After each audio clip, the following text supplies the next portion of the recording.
Good evening student, मैं श्वेता सिंह आपका study point with Amit में स्वागत करती हूँ। और मैं आपको इंग्लिश पढ़ाने वाली हूँ और इंग्लिश में हमारा टॉपिक है नाउन। तो नाउन है क्या, पहले हम इसके बारे में जान लेते हैं, थोड़ा बात कर लेते हैं। बहुत ही मतलब बेसिक है इंग्लिश में, हम बेसिक से स्टार्ट करेंगे, देन हम आगे आगे ग्रो करते जाएंगे जैसे कि सभी कर रहे हैं।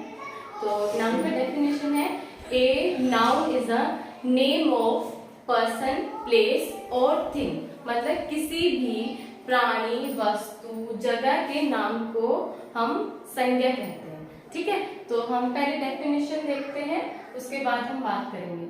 तो डेफिनेशन नाउन का हम देखते हैं। A noun is the name of person मतलब व्यक्ति, पर्सन, प्लेस मतलब जगह, प्लेस और थिंग कोई भी मेटेरियलिस्टिक चीज, जैसे कि हमारे पास ये मार्कर है तो ये भी मटेरियल ही है, मैंने चश्मा लगाया है ये भी मटेरियल है, और मैं जिस बोर्ड पे लिख रही हूँ वो भी मटेरियल ही है।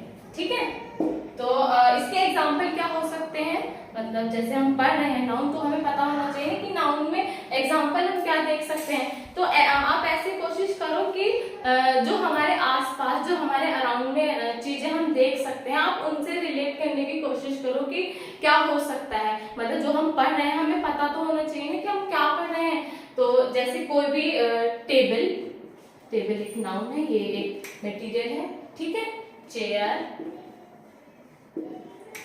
ये एग्जाम्पल में है, और मार्कर भी मतलब पेन, पेंसिल, किसी प्लेस का नाम भी हम लिख सकते हैं जैसे आगरा।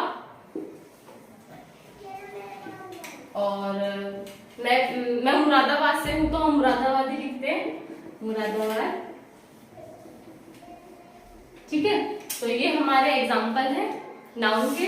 आप एक बार इसे देख लीजिए, उसके बाद मैं आगे कंटिन्यू करती हूँ।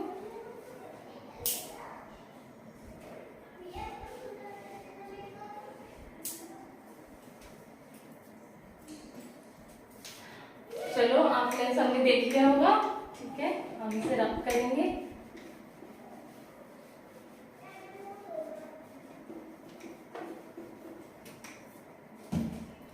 सो there are 5 types of noun. मतलब जो हम नाउन के जो हमारे पार्ट्स हैं वो 5 प्रकार के हैं। तो देखते हैं हम। देयर आर 5 टाइप्स ऑफ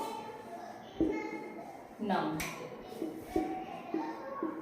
मतलब ऐसे कि जैसे कि नाउन जो चीज है, संज्ञा, तो हम उसे कितने भागों में विभाजित करें, तो उसे 5 भागों में हमने डिवाइड किया है। तो हम देखते हैं, फर्स्ट है हमारा प्रोपर नाउन। मैं हिंदी में भी बता रही हूँ, व्यक्तिवाचक संज्ञा। मतलब जो हिंदी में है, जो स्टूडेंट्स हिंदी में कर रहे हैं तो वो हिंदी में भी समझे, और जो इंग्लिश है मतलब वो समझ, बस मैं चाहती हूँ कि समझ में आना चाहिए। जो मैं पढ़ा रही हूँ वो आप तक, आप उसे रिलेट करो। ठीक है, तो व्यक्तिवाचक संज्ञा। और कुछ भी ऐसा जो मतलब मैं पढ़ा रही हूँ और आपको ना समझ में आ रहा हो तो प्लीज कमेंट करें, क्योंकि मैं अपने आप में इम्प्रोवाइजेशन होगा मेरा, मैं सीखूंगी आप लोगों से तभी। ठीक है, तो प्रॉपर नाउन क्या है, जब हम किसी भी चीज या किसी भी मतलब प्लेस, एनीथिंग, हम उसको उसके स्पेसिफिक नेम से जानते हैं। ठीक है, कोई भी उसका ओरिजिनल नेम या उसका स्पेसिफिक नेम से हम उसको पढ़ते हैं तो वो प्रॉपर नाउन में आएगा। ठीक है, जैसे अगर कोई बॉय है तो बॉय है तो वो कॉमन नाउन का हो गया, बट वो कॉमन नाउन है। मगर अगर कोई बॉय है और हमें उसका नाम पता है, जैसे कि बॉय कोई भी हो सकता है, किसी का नाम हो सकता है, जैसे रवि हो गया या सोनू हो गया, तो ये प्रॉपर नाउन का है। जैसे कि अगर मैंने बोला कि कंट्रीज हैं, तो कंट्रीज अगर एग्जांपल है तो वो कॉमन नाउन का है, क्योंकि हमें उसका, और हमने इससे कंट्री में आ गया इंडिया, तो इंडिया है प्रॉपर नाउन है, क्योंकि हमें उसका नाम पता है, क्योंकि देश का नाम है इंडिया, तो उसमें वो आएगा प्रॉपर नाउन में। ठीक है, तो इसका एग्जांपल है जैसे रवि हो गया किसी का स्पेसिफिक नेम, और किसी जगह का स्पेसिफिक नेम हो गया, तो जैसे आगरा हो गया इसमें। ठीक है, या कुछ भी लिख सकते हैं, या जैसे बहुत सारे फ्लावर हैं, तो फ्लावर अगर हम वो करेंगे एग्जांपल में, तो वो कॉमन नाउन का एग्जांपल हो जाएगा। बट अगर कोई एक फूल है और हमें उसका नाम पता है, तो जैसे रोज है या लोटस है, तो एक सिंगल नेम है, स्पेसिफिक नेम है, तो जैसे लोटस हो गया, तो लोटस हो गया किसका एग्जांपल हो गया, क्योंकि हमें उसका नाम पता है, तो ये हो गया प्रॉपर नाउन का। ठीक है,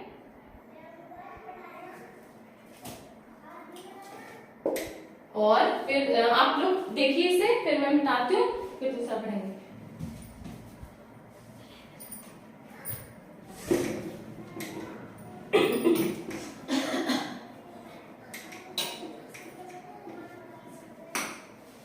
तो दूसरा हमारा है कॉमन नाउन। कॉमन नाउन, तो कॉमन नाउन मतलब ये जातिवाचक संज्ञा। तो इसमें है, पहले हम हिंदी में लिखेंगे जातिवाचक संज्ञा। इसमें आएगा किसी भी प्राणी, वस्तु, जगह को जब हम उसकी जाति के नाम से जानते हैं, तो वो क्या होगा, कॉमन नाउन, मतलब जातिवाचक संज्ञा में आएगा। जैसे जाति कैटेगरी ही ले लो, जैसे मेल, फीमेल, और कंट्री, क्योंकि हम देश को जान रहे हैं किसी, और इसके एग्जांपल्स हैं बॉय, गर्ल। बॉय गर्ल में इसलिए लिख पा रही हूँ क्योंकि दोनों अलग अलग हैं, बॉय मेल में आ जाएगा और गर्ल फीमेल में आएगी। कंट्री, सिटी, सिटी नहीं बस कंट्री। ठीक है, हमारा कलेक्टिव नाउन। ठीक है, कलेक्टिव मतलब समूहवाचक संज्ञा। कलेक्टिव नाउन समूहवाचक संज्ञा।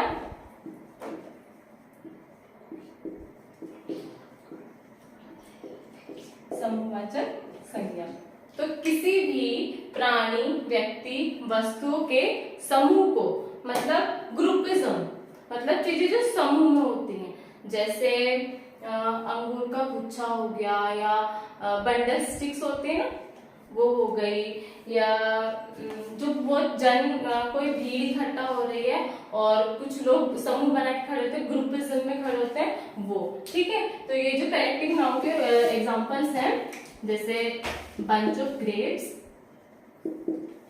बंच ऑफ ग्रेप्स मतलब अंगूर का गुच्छा, क्योंकि वो कोई सिंगल नहीं है, उसमें बहुत सारे हैं। सेकंड है bundle of sticks. Bundle of sticks आपने कोई स्टोरी भी पढ़ी होगी, जिसमें वो एक मतलब 5 बेटे होते हैं, वो वाली। ठीक है, ये उसी से रिलेट करना, बंडल ऑफ स्टिक्स, यूनिटी वाली जो स्टोरी थी वो वाली। ठीक है, मटेरियल नाउन मतलब पदार्थवाचक संज्ञा। मटेरियल नाउन पदार्थवाचक संज्ञा।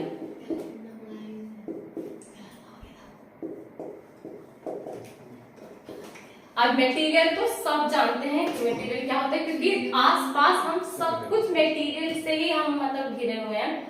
ये मेरे हाथ में मार्कर मटेरियल है, मैं जिस बोर्ड पे लिख रही हूँ वो मटेरियल है, मैंने चश्मा लगाया है वो भी मटेरियल है, सब कुछ मटेरियल है। तो किसी भी, मतलब मैं हिंदी में लिख के बताती हूँ, किसी भी चीज, पदार्थ या वस्तु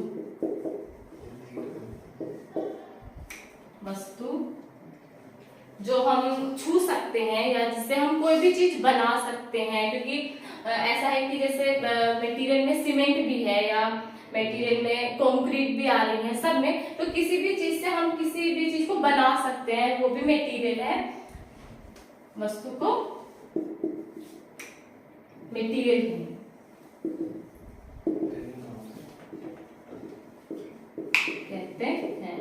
अब इसके एग्जाम्पल, उदाहरण।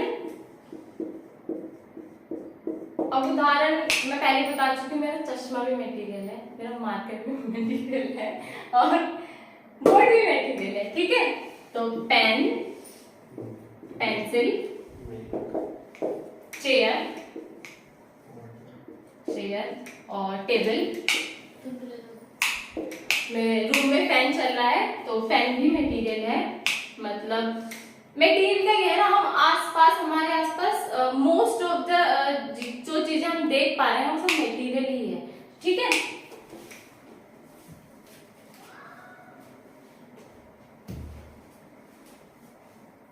लास्ट है हमारा एब्स्ट्रैक्ट नाउन, मतलब भाववाचक संज्ञा, ठीक है। फिफ्थ है, क्या है? एब्स्ट्रैक्ट नाउन, मतलब भाववाचक संज्ञा। अब मैं बताऊं भाव के बारे में। भाव मतलब क्या? इमोशन। तो सबको पता है इमोशन कोई भी हो सकता है, जैसे हम रो रहे हैं और हम हंस रहे हैं, हम बहुत खुश हैं, हम बहुत गुस्से में हैं, जैसे कहते हैं ना एग्रेशन, डिप्रेशन, ये सब किसमें आता है? इमोशन में, ठीक है। मतलब एब्स्ट्रैक्ट नाउन। इसमें हमारा सैडनेस के जो हम एग्जाम्पल हैं, उदाहरण, एग्जाम्पल क्या हो सकते हैं? भाव। भाव तो कोई भी हो सकता है इंसान की, मतलब क्या हो सकता है? जिस चीज को हम महसूस नहीं कर सकते, जिसे हम छू नहीं सकते, जिसे मतलब सिर्फ हम आंखों से हम सिर्फ देख सकते हैं। देखना भी क्या है कि बस महसूस होना चाहिए हमारे अंदर, इमोशनली हमें अटैच्ड होना चाहिए, हमें फील होनी चाहिए। बस हम, जैसे कुछ चीज होती है टचेबल नहीं होती हैं, ऐसी कोई चीज जिसे हम सिर्फ छू नहीं सकते, ठीक है, बस हम उसे महसूस कर सकते हैं, तो वो भाव होता है। और भाव में क्या हो सकता है? प्यार करना, खुश होना, रोना, गाना, और कितनी चीजें आ रही हैं आजकल, तो बच्चे कितने डिप्रेस्ड हैं, वो भी एक इमोशन ही है। मतलब करियर को लेके, फैमिली इश्यूज और फ्रेंडशिप, सब इमोशन के अंदर ही है। और मैं क्या बताऊं, तो क्या हैप्पी, सैड, मतलब दुखी होना, किसी भी चीज को लेके बच्चे आजकल बहुत ओवर थिंक करते हैं। ओवर थिंक भी एक तरह का मतलब भाव ही है इंसान के अंदर, क्या बोल सकते हैं कि तो हमारे अंदर से ही है ना। ओवर थिंकिंग भी अगर हम कर रहे हैं तो वो हमारे अंदर का ही एक इमोशन है ना, लेकिन हम कुछ सोच रहे हैं, कुछ ज्यादा चीज, और फिर हम कुछ उसे ज्यादा सोच रहे थे तो हम उसे सोच के दुखी हो जा रहे हैं, तो भी एक तरह का हमारे अंदर भाव ही है, मतलब इमोशन ही पैदा हो रहा है। तो सैड, एंगर, मतलब गुस्सा होना। गुस्सा तो जैसे टीनेज होते हैं, मतलब बच्चे हर किसी चीज को लेकर मतलब गुस्से में आ जाते हैं, वो भी उनका एक इमोशन ही है। उस एज में वो भी करेक्ट ही होते हैं, अपने आप को सब करेक्ट ही लगते हैं। मैं ऐसे किसी पे जजमेंट पास नहीं करूंगी कि मतलब गुस्सा करना गलत है, भाई सबका अपना इमोशन है, सबके अपने है, ठीक है। तो बस ये इसके और आई होप आपको वीडियो मेरा पसंद आया होगा। लाइक करें, सब्सक्राइब करें और ज्यादा से ज्यादा से शेयर करें अपने फ्रेंड्स के साथ, क्योंकि मतलब जो आप सीख रहे हैं आपके फ्रेंड्स भी सीखें, तो प्लीज से शेयर करें। Thank you.